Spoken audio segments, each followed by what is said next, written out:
So with the fight between Sean Strickland and Khamzat Chimaev steadily approaching this weekend, I've kind of been back and forth about my pick. I think I chose, yeah, I said I'm going to stick with Khamzat, but I did say that Sean Strickland is potentially going to give Khamzat his hardest fight yet. And I'm still kind of, I don't know, on the fence about who to really back. Not like, support wise, but like betting odds wise, who to pick to win if I was a betting man. Because on one end, I've just recently found out just how many high level people Khamzat Chimaev has in his fight camp. And on the other end, I'm just thinking about how underrated Sean Strickland can be at times. How surprising he can be.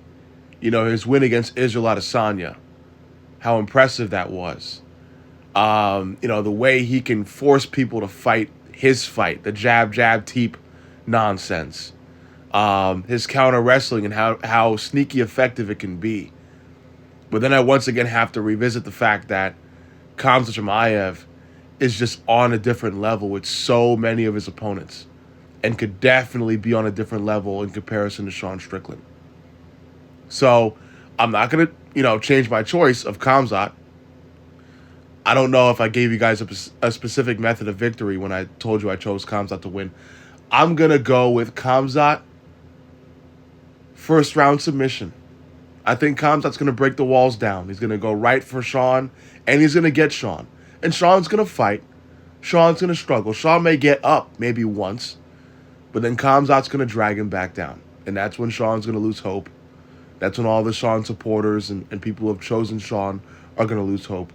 And Sean will get drowned maybe later in that round. Now, if Sean Strickland makes it to, say, round 3, then, yeah, Khamzat's potentially screwed. Because, Khamzat has been known to wane, and maybe he's changed that with his recent fight camp. But given how he's performed recently in his previous fights, he has been known to spend most of his energy in round 1 and just slowly wane in those later rounds. And Sean Strickland has been known to prevail in later rounds.